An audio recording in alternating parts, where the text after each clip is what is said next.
കേരളത്തിലൊരു മൂന്നാം മുന്നണിക്ക് ആഹ്വാനം നൽകുകയാണ് പി.വി. അൻവർ. അതിനുള്ള എല്ലാ അർഹതയും അദ്ദേഹത്തിന് ഉണ്ട് എന്ന് ഈ തെരഞ്ഞെടുപ്പ് തെളിയിച്ചു കഴിഞ്ഞു. ഏകദേശം 20,000-ഓളം വോട്ട് സ്വതന്ത്ര സ്ഥാനാർത്ഥി പിടിച്ചു. ഒരു വലിയ രാഷ്ട്രീയ പോരാട്ടം നടന്ന നിലമ്പൂർ പോലുള്ള മണ്ഡലത്തിൽ ഉപതെരഞ്ഞെടുപ്പിൽ മൂന്നാമതായി മുന്നണി സ്ഥാനാർത്ഥികൾക്ക് തൊട്ടു പിന്നിലായി അദ്ദേഹം ഫിനിഷ് ചെയ്തു. മൂന്നാം സ്ഥാനത്തെത്തി 19,000-ലധികം വോട്ടുകൾ നേടി BJPയെ നിഷ്പ്രഭമാക്കി കോൺഗ്രസിലെ ലഭിക്കാവുന്ന വോട്ടുകൾ മുഴുവൻ പിടിച്ച് പി.വി. അൻവർ ഒപ്പത്തിനൊപ്പം, മുന്നണിക്ക് ഒപ്പത്തിനൊപ്പം എന്ന് പറഞ്ഞ പോലെ ഫോട്ടോ ഫിനിഷിങ്ങിൽ അവിടെ എത്തിച്ചേർന്നിരിക്കുന്നു. എന്നിട്ട് പറയുകയാണ് അദ്ദേഹം, UDF ഇപ്പോൾ മനസ്സിലായി കാണുമല്ലോ, യു ഡി എഫിന് മനസ്സിലായി കാണുമല്ലോ എൻ്റെ മഹത്വം എന്താണെന്ന്.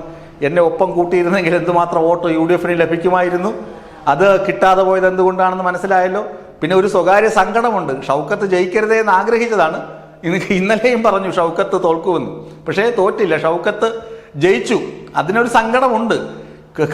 കരുതി എം സ്വരാജ് ഒന്നാമത്, രണ്ടാമത് പി.വി. അൻവർ, മൂന്നാമത് ഷൗക്കത്ത് എന്നായിരുന്നു ഈ പി.വി. അൻവറിന്റെ കണക്കുകൂട്ടൽ. പക്ഷെ അത് തെറ്റി. ഷൗക്കത്ത് ഒന്നാമതായി, സ്വരാജ് രണ്ടാമതായി, മൂന്നാമത് പി.വി. അൻവർ വന്നു. എങ്കിലും പി.വി. അൻവർ കണക്ക് കൂട്ടിയത് ഒരു ഭാഗം തെറ്റിപ്പോയെങ്കിലും മറ്റൊരു ഭാഗം ശരിയായി. കാരണം UDF കുറേ അധികം വോട്ടുകൾ ഇങ്ങ് പോന്നു. UDF ലഭിക്കാൻ ഉള്ള വോട്ടുകൾ ഇങ്ങ് പോന്നു. ഷൗക്കത്തിന്റെ ഭൂരിപക്ഷം കുറച്ച് കിട്ടി. അതാണ് ഈ പറയുന്നത്. എന്നിട്ട് പറഞ്ഞു, ഇനി ഒരു സർക്കാർ ഉണ്ടാക്കാനാണല്ലോ UDF മോഹം. 2026-ൽ മൂന്നാമത് പിണറായി സർക്കാർ അല്ലെങ്കിൽ ഇടത് സർക്കാർ വരുന്നതിനെ അട്ടിമറിച്ച് ഇവിടെ ഇനി UDF ഭരണം വരും എന്നാണല്ലോ VD സതീശാദികൾ സ്വപ്നം കാണുന്നത്. അങ്ങനെ ഒരു സർക്കാരൊന്നും വരാൻ പോകുന്നില്ലെന്ന് പി.വി. അൻവർ പറയുകയാണ്. അങ്ങനെ ഒരു സർക്കാരൊന്നും ഇവിടെ വരാൻ പോകുന്നില്ല. കാരണം എന്താണ്? അങ്ങനെ ഒരു സർക്കാരിന് വിഭാവന ചെയ്യാനുള്ള സ്വപ്നങ്ങൾ പലതാണ്.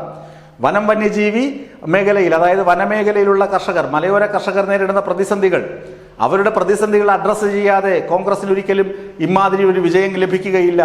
അവരുടെ പല പ്രശ്നങ്ങളെക്കുറിച്ചും പറഞ്ഞു. അവരുടെ ഏകദേശം 63 മണ്ഡലങ്ങൾ, നിയമസഭാ മണ്ഡലങ്ങളിലും ഈ പ്രശ്നമുണ്ട്.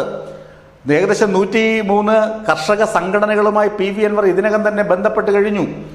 അപ്പോൾ പറയുന്നത്, ഒരു മൂന്നാം മുന്നണി ഇവർ എൻ്റെ ആവശ്യങ്ങൾ മനസ്സിലാക്കി എന്നെ ഒപ്പം കൂട്ടിയില്ല എന്നുണ്ടെങ്കിൽ, തൃണമൂൽ കോൺഗ്രസിനെയോ എന്നെയോ ഒപ്പം കൂട്ടിയില്ല എന്നുണ്ടെങ്കിൽ, ഒരു മൂന്നാം മുന്നണി, അതായത് മലയോര മേഖലയിലെ കർഷകരുടെ പ്രശ്നങ്ങൾ സംബോധന ചെയ്യുന്ന, അവരുടെ പ്രശ്നങ്ങൾക്ക് പരിഹാരം കണ്ടെത്താൻ വേണ്ടി അവർക്കൊപ്പം നിൽക്കുന്ന രാഷ്ട്രീയ കക്ഷികൾ, കർഷകർക്ക് വേണ്ടി നിലകൊള്ളുന്ന ആളുകൾ, അവരെയെല്ലാം ചേർത്ത് നിർത്തി ഒരു മൂന്നാം മുന്നണി രൂപീകരിക്കും. അത് UDF LDF ഒരുപോലെ ബദലായിരിക്കും, ഒരുപോലെ വെല്ലുവിളി ഉയർത്തുന്നതായിരിക്കും എന്നാണ് അൻവറിന്റെ വാദം.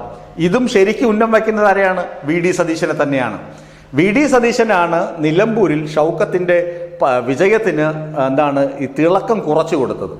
അല്ലെങ്കിൽ പി.വി. അൻവറിനെ ഒപ്പം നിർത്തിയിരുന്നുവെങ്കിൽ ഇപ്പോൾ ഈ 11,000-ഉം 19,000-ഉം ചേർത്ത് വയ്ക്കാൻ എത്രയായനെ? ഒരു 10-30,000-ത്തിലധികം വോട്ടുകൾക്ക് ഷൗക്കത്ത് വിജയിച്ചേനെ.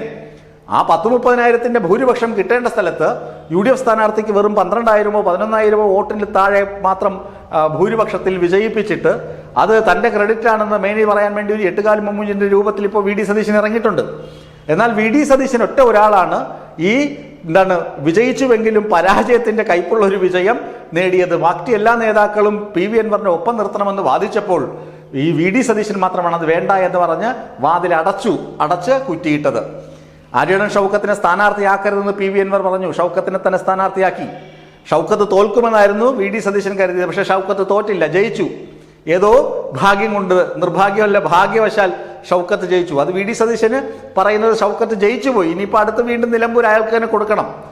അപ്പോൾ നിലമ്പൂര് ഷൗക്കത്ത് വിജയിച്ചു. പി.വി. അൻവർ പറയുന്നത്, ഇത്രയും വോട്ടുകൾ ഞാൻ പിടിച്ചു, എന്നെ കരിവാരിത്തേക്കാനും എന്നെ വ്യക്തിയധിക്ഷേപം ചെയ്യുകയും ചെയ്ത VD സതീശനുള്ള കടുത്ത വെല്ലുവിളിയാണത്.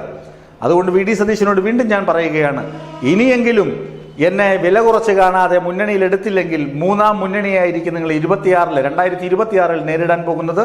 എല്ലാ കർഷക സംഘടനകളുമായും ഞാൻ ചർച്ച നടത്തി കഴിഞ്ഞു.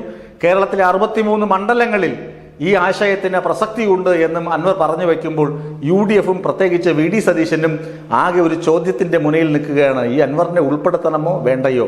അൻവറിനെ ഉൾപ്പെടുത്തിയാൽ വോട്ട് ലഭിക്കുമെന്നുള്ള കാര്യത്തിൽ തർക്കമില്ല. അത് നിലമ്പൂരിൽ തെളിയിക്കപ്പെട്ട് കഴിഞ്ഞു. ഏതായാലും അൻവർ വരുമോ വരില്ലയോ എന്നൊക്കെ കാത്തിരുന്ന് കാണാം. VD സതീശന്റെ ചീട്ട് വലിച്ചു കീറുകയാണ് അൻവർ ഈ സമയത്ത് ചെയ്തിരിക്കുന്നത്.